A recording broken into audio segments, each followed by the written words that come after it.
Number 27 is about taking the articles and turning them into email content for patients.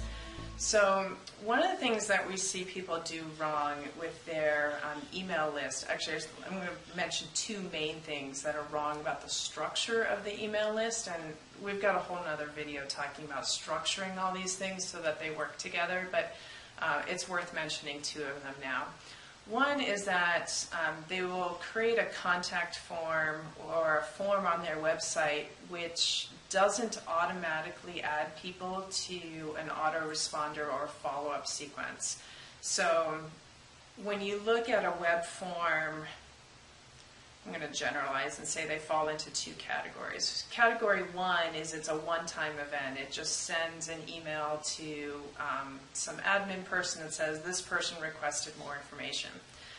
Form number two is attached to an autoresponder service where the person receives the information they asked for, but they're also automatically subscribed to a follow-up sequence. So if if the only change you made was using a different kind of form on your website, you would now be able to keep in touch with those people pretty much on autopilot. So again, from your first newsletter, you can get 6 different articles. You can turn those into 6 different emails. I might recommend doing, 2 emails, each featuring 3 articles. So you might say, in this email, learn about topic 1, topic 2, topic 3. And so you've taken, half of the newsletter and turned it into a follow-up email, and then taken the other half and turned it into another follow-up email.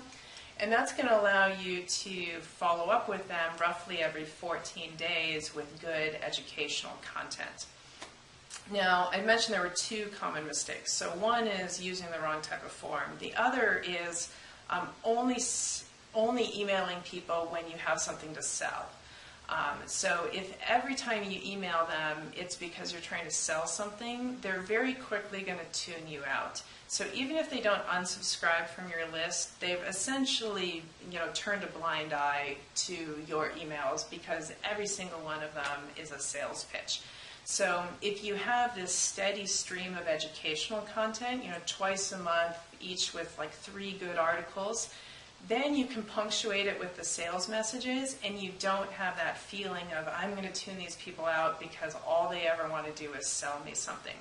So the educational information in the follow-up sequence is actually critically important so that the commercial messages do get through and are seen and viewed in the correct light when you send them out. So getting that right balance of educational and commercial messages is great. Now, you're always going to have your own commercial messages that you send out, but if you can use a service to populate all of the educational content, that's a lot less writing that you're going to need to do. So if you already have the newsletter anyway, remix the content into email content and put it into that follow-up series for your patients. Okay, remix strategy number 28 is to turn each article into a video, which you can then put on your YouTube channel, on your Vimeo channel, whatever video service that you use. So a lot of people say, I know I'm supposed to make videos, I know that people are watching more and more videos, I know that videos rank well in SEO. Whatever you think of videos, that's an entirely separate topic of, is video marketing effective? But if you're going to make videos and you believe you need to be making videos and you have nothing to say, then at least these articles can give you something to say in your videos. You can do essentially what I'm doing right here is you may even be holding a physical copy of the newsletter. You may read some of the highlights from the articles. So this particular one is about ear protection for shooters. And so you can read the recommendations or just paraphrase it, and then you can share a couple stories from your own experience about people who have come in looking for hearing protection or who have had a severe hearing loss because they're involved in firing firearms either recreationally or professionally. So just make some great video content. I would definitely say take each article and turn it into its own video. The video might wind up being 45 seconds to 2 minutes, and that's actually a really good length. And you just want to keep your videos organized, given a nice descriptive title, because again, if you're doing this across a couple years, pretty soon you're going to have lots of video files, and it's going to be very difficult for somebody to find the one that they're looking for.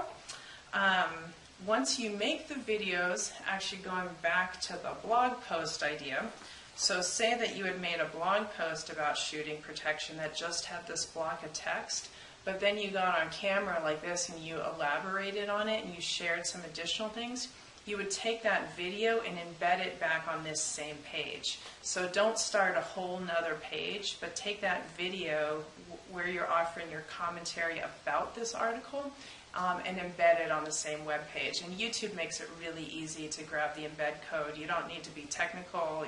My 10-year-old does it all the time. So once you've got your video on YouTube, actually putting it on your website, pretty straightforward. But don't start another page, put it together with the original blog post.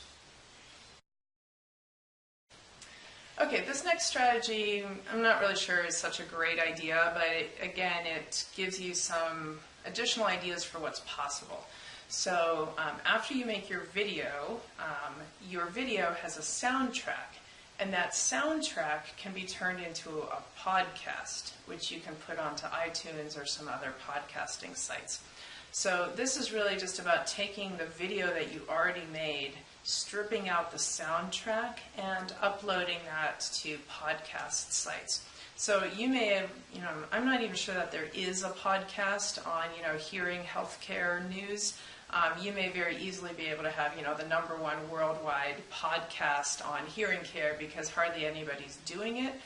So again, I'm not sure that the audio format is really the right way to reach this audience, but it's another thing that's out there, which is a remix of the video content, which you remixed from the newsletter content. So a lot of this is just getting you thinking about, create once and reuse many.